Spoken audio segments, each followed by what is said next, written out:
Hi zusammen, ich bin Anita und in diesem Video geht es darum, wie man den passenden Studiengang findet. Ich mache normalerweise Videos über die Passerelle, aber das Video ist eigentlich für alle Leute gedacht, egal ob ihr jetzt an der Uni, Fachhochschule, PH oder was immer wollt. Ja, egal ob ihr die Passerelle macht oder das Gymi, Erwachsenenmatur, ihr wisst. Auf jeden Fall, was ich empfehlen würde, als erstes machen, egal ob ihr schon irgendeine konkrete Vorstellung davon habt, was ihr später im Leben machen wollt, oder auch wenn ihr gar keinen Plan habt, dass ihr auf die Internetseite der Unis geht und schaut, was für Studiengänge überhaupt existieren. Ja, ihr müsst es jetzt nicht für jede Uni machen, wenn ihr wisst, ihr wollt keine in Genf studieren oder was auch immer, dann würde ich das halt nicht anschauen. Also ich habe mich über die Uni Zürich, die HSG, Uni Bern, was habe ich noch angeschaut?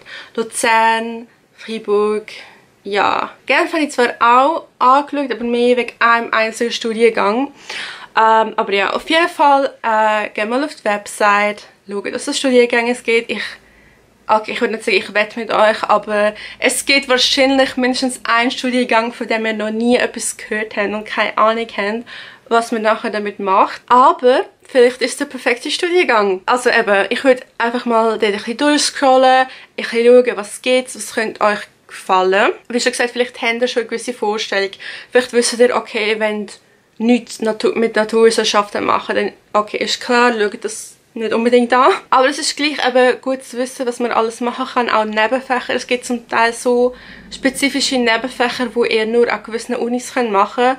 Also ich studiere übrigens an der Uni Bern und eines von meinen Nebenfächern ist Kriminologie, wo man nur an der Uni Bern studieren kann. Ja, so Sachen gibt es noch öfter, oder es gibt auch Unis, die gewisse Studiengänge kombinieren oder halt anders benennen. Also klar, wenn ihr wirklich 100% davon überzeugt sind, dass ihr keine Medizin, BWL oder was immer studieren wollt, dann ist es vielleicht nicht so relevant, aber gleich. Das ist so mein erster Tipp, einfach schaut, was es da draussen überhaupt für Studiengänge gibt. Genau. Ja, auch für die Fachhochschulen. Dort habe ich das Gefühl, weiss man vielleicht sogar noch weniger als über die Unis. Dort gibt es zum Teil noch andere Voraussetzungen wie Aufnahmeprüfungen oder vor allem wenn ihr vom Gymi kommt, dass ihr noch irgendwie ein Jahr arbeiten müsst oder so, weil es irgendwie Arbeitserfahrung voraussetzt oder keine Ahnung. Klar, dort eben ist es aber auch wichtig, dass ihr euch so früh wie möglich informiert. Wenn wir so ein bisschen angeschaut haben, was euch interessiert, würde ich schauen, wenn Informationstage sind oder Tag der offenen Tür oder wie auch immer wir das nennen. Klar, wenn ihr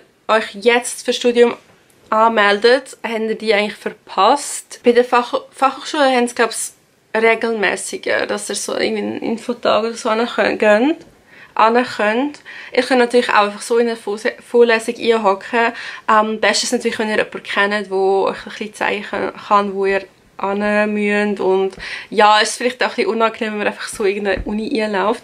Aber rein theoretisch könnt ihr das auch machen. Und wenn ihr wirklich keine andere Möglichkeit habt, an einen Infotag oder so zu gehen, würde ich das auch empfehlen. Auf jeden Fall würde ich schauen, wann die Infotage sind und die auch besuchen. Aber ich meine, das ist ein Gesamtbild, oder? Wenn ihr euch einen passenden Studiengang wählt, ihr wählt den Studiengang aus, der am besten zu euch passt, aber klar gibt es die eine oder andere Vorlesung, die nicht so spannend ist und ja, auf das müsst ihr auch vorbereitet sind, also Infotage, zeigt euch so quasi das Beste und versucht so spannend wie möglich zu machen, was dann halt in der Realität vielleicht nicht ganz so ist, aber es ist gleich einfach mal so ein bisschen herauszufinden, was zu euch passen könnte. Ich kann natürlich auch mit diesen Leuten dort reden, Fragen stellen. Und ich würde mir dann auch gerade eine Pro- und Kontraliste machen oder mir einfach notieren, was euer Eindruck war davon. Was ich mir aufgeschrieben habe, ist halt einfach die eben Schnuppervorlesungen oder halt auch echte Vorlesungen aufschreiben, was euch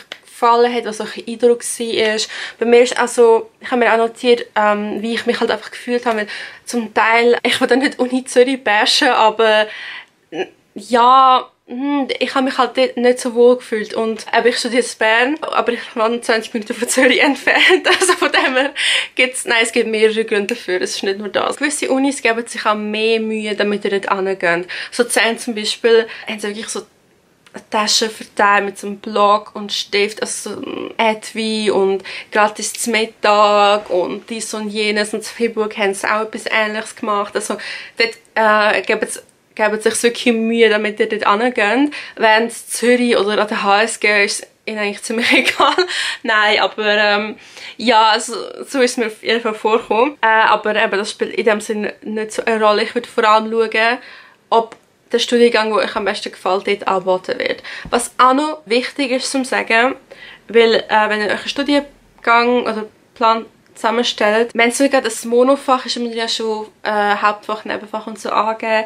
Klar, das könnt ihr eh noch wechseln und das ist auch ganz normal, dass man, vor allem das Nebenfach wechselt man, glaube ich, noch eher, also das ist nicht so das Ding, aber ich wollte sagen, es gibt auch etwas, was sich Nebenfach Mobilität nennt.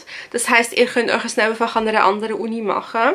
Also nur zur Information, falls es ein Hauptfach gibt, wo ihr wisst, das wollt ihr unbedingt an einer Uni machen, aber es gibt ein Nebenfach an einer anderen Uni, die euch vor allem interessieren würde, gibt es aber die Möglichkeit, dass ihr das Nebenfach an einer anderen Uni macht. Das so als Information.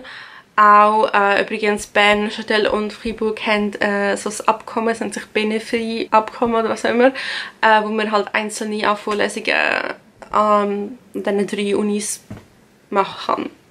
Ja, je nachdem, also es muss halt dann schon abgesegnet werden und ja. Ich würde wirklich eine richtig gute Pro- und Kontraliste machen, wirklich den Studiengang detailliert anschauen und schauen, eben, was man dort machen muss. Also grundsätzlich, ich würde mich jetzt nicht so auf das versteifen, ich meine, folgt eurem Herzen quasi, aber ihr müsst auch wissen, dass eure Vorstellung sich wahrscheinlich nicht mit der Realität deckt. Weil ihr könnt erst wissen, wie ein Studiengang wirklich ist, wenn ihr studiert. Schon klar gibt es ein Risiko, aber das muss ich vielleicht auch noch erwähnen, genau, das ist noch wichtig. Ich weiß nicht, wie es bei anderen Unis ist, aber an der Uni Bern kann man, glaube ich, innerhalb der ersten 3 oder 4 Wochen noch den Studiengang wechseln, ohne dass ein Semester oder so verloren geht. Also das wäre noch wichtig zu sagen, um euch zu beruhigen, falls ihr wirklich mega unsicher sind zwischen 2 Hauptfächern. Und etwas anderes, was ich erwähnen wenn ihr den passenden Studiengang findet, ist,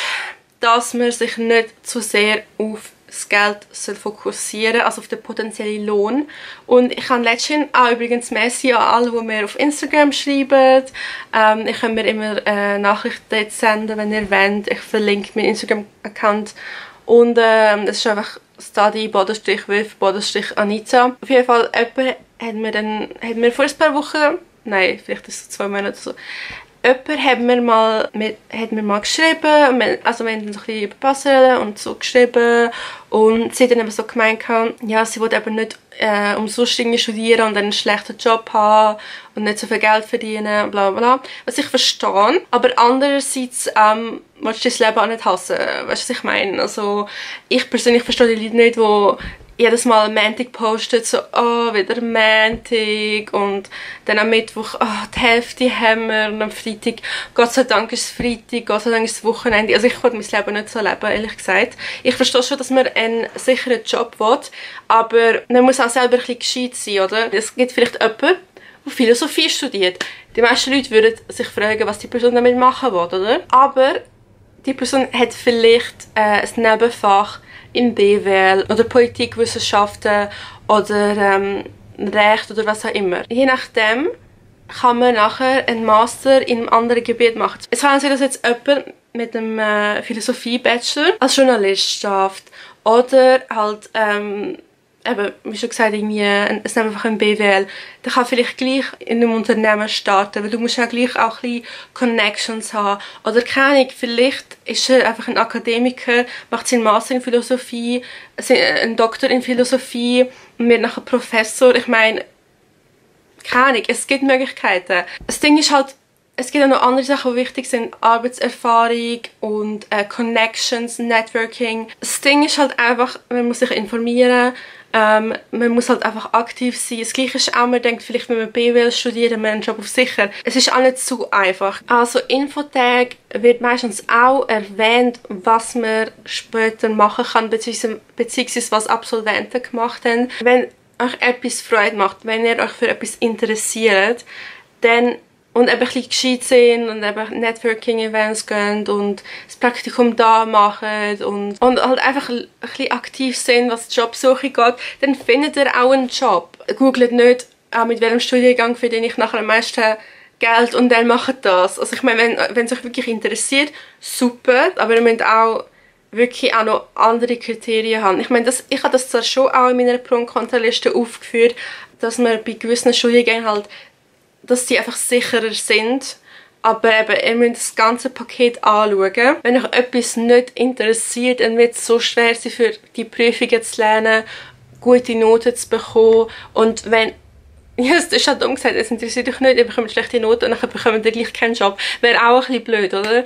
Wegen dem, bitte informiert euch richtig, folgt eurem Herzen, nein, aber macht etwas, was euch vor allem interessiert. Ich meine, schlussendlich, wenn ihr gar keine Ahnung habt, was euch interessiert, das höre ich auch mega oft, dass Leute nicht wissen, was sie interessiert, weil ich mega viel von diesen Tests online mache. Ihr könnt auch irgendwie, ich kann es auch nicht so googlen, was soll ich studieren, Quiz, und dann kommen eben die verschiedenen Quizzes, um das mal machen und schauen, was könnte euch interessieren. Einfach mal ein bisschen herauszufinden, was es da gibt und vor allem eben die Websites anschauen, Informationstag besuchen, mit Leuten reden und ja, ich meine, blöd gesagt, wenn ihr absolut keinen Plan habt, würde ich vielleicht zuerst mal ein Praktikum oder so machen, ein bisschen Arbeitserfahrung sammeln und schauen, was euch so interessiert. Ich weiss, das ist eine sehr schwierige Wahl zum Teil. Man muss sich jetzt schon entscheiden, was man den Rest von seinem Leben machen will. Aber das ist auch nicht unbedingt der Fall. Ihr könnt je nach Studiengang halt gleich in verschiedene Bereiche einsteigen und ja, aber ich weiss, es ist stressig. Ich habe mich extrem gestresst. Wenn ihr spezifische Fragen habt, kann ich versuchen, etwas herauszufinden, aber eben, ich bin auch keine Studienberaterin. Ich habe einfach mal gedacht, ich mache da ein Video dazu, wie ich vorgegangen bin, was ich falsch gemacht habe. Und ja, ich hoffe, es hilft jemandem. Schreibt, was ich sonst noch für Videos machen soll. Es gibt sicher eins zu Zeitmanagement, das hat jemand gefragt, wegen der Passeren, wegen der Prüfungen. Das mache ich sicher noch. Wenn ihr sonst irgendwelche Videos zu der Passeren, über die Uni oder was auch immer gesehen wollt, schreibt das bitte in den Kommentaren. Ich hoffe, ich habe jetzt viel gelabert. Eben, falls ihr konkrete Fragen habt, schreibt das und ja, sonst sehen wir sich in meinem nächsten Video. Merci vielmals fürs Zuschauen. Bye!